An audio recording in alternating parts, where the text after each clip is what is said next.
Percakapan ini mungkin akan menghadapi sedikit gejolak karena rekan kami, Trey Ingst, mendapat informasi dari seorang pejabat regional Fox News bahwa Selat Hormuz sepenuhnya berada di bawah kendali Garda Revolusi dan secara efektif ditutup. Beberapa kapal terpaksa berbalik arah hari ini saat mencoba melintas. Trey menambahkan bahwa Garda telah melepaskan tembakan ke sebuah kapal sebagai bagian dari kebijakan penutupan yang diumumkan tadi malam. Ini bertentangan dengan apa yang disampaikan Presiden Trump tentang kerjasama pejabat Iran di selat tersebut. Kita akan segera melihat bagaimana pasar dan indeks naik karena hal ini. Tetapi fakta bahwa Iran dan Garda Revolusi mencoba campur tangan dan menegaskan kembali kendali mereka tidak akan menyenangkan Presiden. Presiden mengatakan bahwa memang akan seperti itu. Dan juga bagi kita yang hanya menonton dari luar dan tidak benar-benar memahami semua komponen militer yang terlibat di sini, sebenarnya saya terkejut mereka bisa mengendalikan Selat Hormuz saat ini. Saya pikir mereka sudah lebih dilemahkan secara militer dan tidak akan mampu melakukan itu.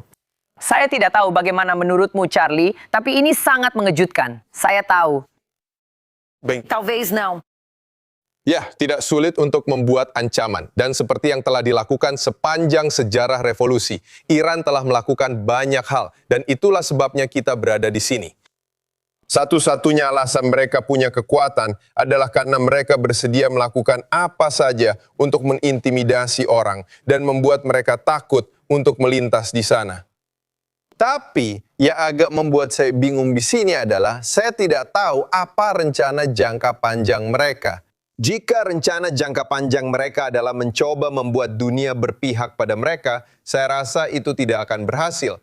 Sebenarnya, itu justru akan menekan negara-negara yang selama ini agak enggan terlibat untuk akhirnya terlibat. Tapi saya rasa mereka tidak akan terlibat di pihak mereka. Saya rasa Amerika Serikat telah menunjukkan kemampuan yang jauh lebih baik dan lebih adil dalam menjaga jalur pelayaran tetap terbuka untuk semua negara, serta menjaga perdagangan yang bebas dan adil. Dan Iran justru melakukan hal yang sebaliknya. Jadi saya benar-benar tidak tahu apa rencana jangka panjang mereka dengan melakukan hal ini sekarang. Dan kenapa ini terjadi? Maksud saya, mungkinkah ini terjadi? Anda tahu, bersamaan dengan kesepakatan ini juga ada gencatan senjata di Lebanon. Jadi, apakah mungkin saya tidak punya informasi itu, tapi mungkin saja hal itu gagal? Apakah itu bisa menyebabkan hal tersebut? Karena ingatlah bahwa kemarin Presiden menulis di Truth Social bahwa Israel tidak akan lagi mengebom Lebanon. Dia mengatakan bahwa mereka dilarang melakukannya oleh Amerika Serikat. Sudah cukup, 3 tanda seru. Terima kasih Presiden DJT. Jadi saya tidak tahu apakah itu ada hubungannya dengan hal itu, tapi itu adalah pernyataan yang sangat kuat untuk dikatakan secara publik kepada Israel. Itu benar.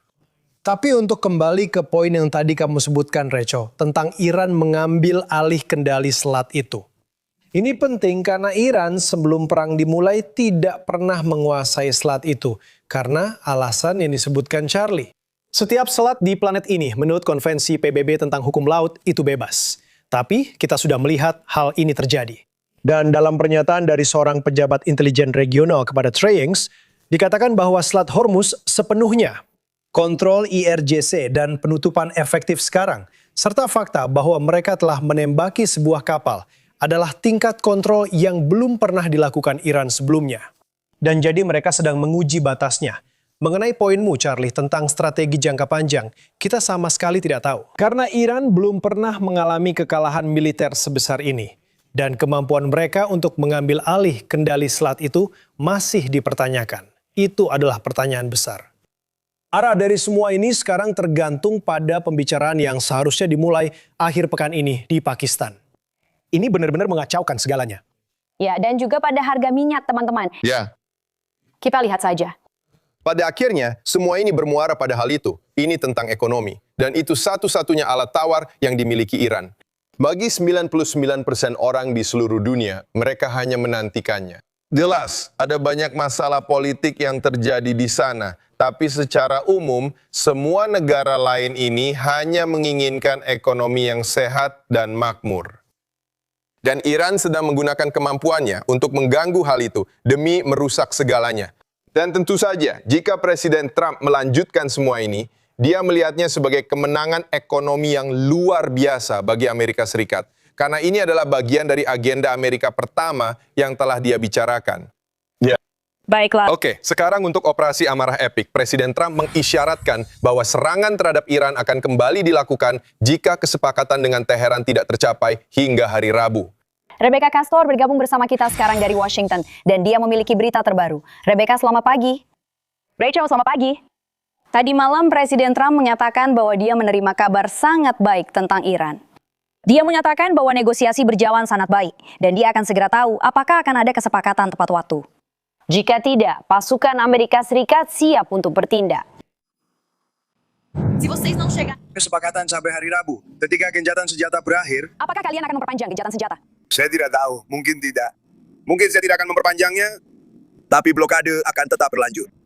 Tapi mungkin saya tidak akan memperpanjangnya.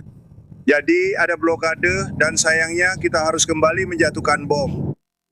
Saya adalah seorang Oria. Blokade laut di pelabuhan-pelabuhan Iran menekan rezim untuk menerima garis merah dari Trump. Sejak hari Senin, 21 kapal telah dipaksa untuk kembali. Ekonomi Iran berada di ambang kehancuran. Rezim mengumumkan bahwa selat tersebut telah dibuka kembali. Presiden Trump memposting di Truth Social bahwa Selat Hormuz sudah dibuka untuk bisnis. Tapi dia masih belum siap untuk menarik pulang angkatan laut. Iran baru saja mengumumkan bahwa Selat Hormuz sudah sepenuhnya terbuka dan siap untuk bisnis serta lalu lintas penuh.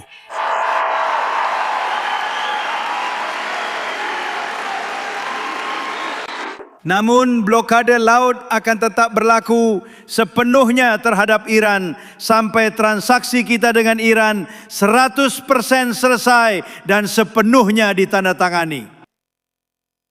Jadi, Angkatan Bersenjata Iran berusaha menegaskan kembali kendali apa selat tersebut sampai mereka mengizinkan kebebasan penuh navigasi bagi kapal-kapal yang menuju ke Iran. Penting untuk mengikuti perkembangan ini hari ini, karena Trump kemarin mengatakan kepada para wartawan bahwa Iran telah menerima semua persyaratan, seperti menghentikan program nuklir, menyerahkan uranium yang telah diperkaya, dan berhenti mendanai Hamas serta Hizbullah. Charlie, Rachel, dan Griff, kembali ke kalian. Baiklah, Rebecca Castro. Terima kasih Rebecca. Jadi ada beberapa tanda yang bertentangan karena kami melihat laporan bahwa kapal-kapal mungkin berbalik arah karena orang-orang Iran mengirim pesan yang menyeratkan bahwa selat itu tidak terbuka.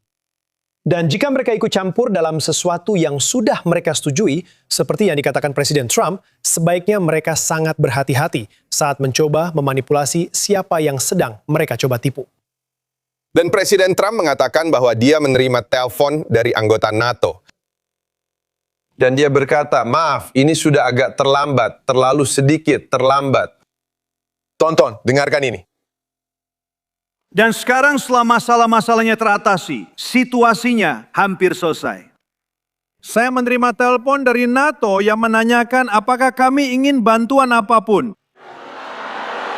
Terima kasih banyak NATO. Saya bilang kepada mereka bahwa saya ingin bantuan 2 bulan yang lalu. Tapi sekarang saya benar-benar tidak ingin bantuan kalian lagi. Karena mereka benar-benar tidak berguna. Sebenarnya kami butuh mereka, tapi sebenarnya kami tidak pernah benar-benar membutuhkan mereka. Justru mereka yang membutuhkan kami. Mereka sangat membutuhkan kami. Kau tahu sebagai seorang politisi, sulit dipercaya, aku tahu. Tapi setelah menang, mereka datang padaku dan berkata, Tuan, saya ingin memberikan kontribusi besar untuk kampanye Anda. Dan aku berkata, dengar, hanya supaya kau mengerti, sumbangan kampanye setelah aku menang tidak dihitung. Oke, itu tidak dihitung. Itu yang terbaik. Jadi, benar. Jadi ya, dia mengerti itu, pasti. Lihat, kita sedang menyaksikan penataan ulang yang besar dan benar-benar signifikan. Dan saya rasa ini ada hubungannya dengan NATO. NATO adalah bagian dari itu. Bagaimana masa depan NATO? Saya rasa sebelum perang ini, banyak orang berpikir apapun yang terjadi, bahkan jika Trump berhasil, jika dia mendukung mereka dan berkata, berikan kami lebih banyak uang, kalian berutang pada kami, bayar lebih banyak. Masih ada pemahaman bahwa kita membutuhkan NATO. Tapi setelah itu, saya rasa bukan hanya Presiden Trump. Banyak orang mulai bertanya, apakah kita membutuhkan NATO? Dan tentu saja Presiden Trump termasuk di antaranya. Jika Presiden Trump berhasil melakukan apa yang sedang ia coba lakukan dengan Iran dalam 1 atau 2 bulan terakhir, Amerika Serikat akan sangat diuntungkan dari hal itu. Namun, tanpa diragukan lagi, yang paling diuntungkan adalah Eropa. Dan jika kita bergerak lebih ke timur, negara-negara penting seperti Tiongkok, Jepang, dan Korea. Dan oleh karena itu, jika dia berhasil melakukannya, dia telah melakukan pekerjaan yang tidak bisa dilakukan oleh NATO, dan NATO akan sangat diuntungkan dari hal itu. Dan ini agak menarik, bahwa mereka sama sekali tidak mengangkat satu jari pun untuk membantu ketika tentu saja kita selalu mendengar bahwa ketika salah satu dari mereka, ketika salah satu negara itu sedang dalam masalah, sudah dianggap sebagai hal yang pasti bahwa para pembayar pajak Amerika Mereka akan turun tangan dan membantu mereka. Ukraina adalah contoh yang sempurna, ya. Maksudku, bukankah Ukraina terlibat?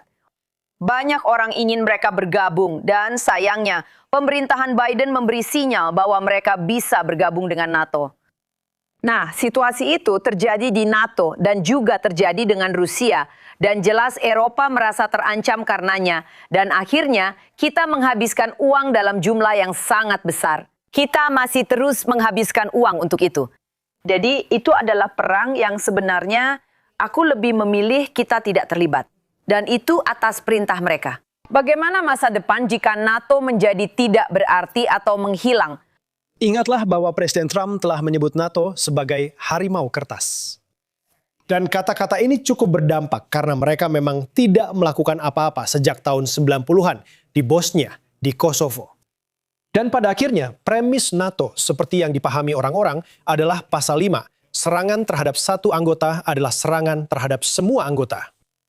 Dan mereka tidak muncul, mereka sudah berleha-leha selama beberapa dekade, mengandalkan gagasan bahwa jika terjadi sesuatu yang buruk terhadap NATO, orang-orang Amerika akan mengurusnya dan kami tidak perlu berkontribusi. Untuk menjawab pertanyaan Anda, masa depan terletak pada fakta bahwa Presiden memiliki hubungan yang sangat baik dengan Sekretaris Jenderal NATO, Rutte, sehingga mungkin ada harapan untuk mereformasinya. Tapi saya benar-benar merasa bahwa tanpa restrukturisasi serius terhadap NATO dan komitmen baru dari NATO, saya benar-benar tidak tahu masa depan seperti apa yang akan mereka miliki. itulah harapan mereka.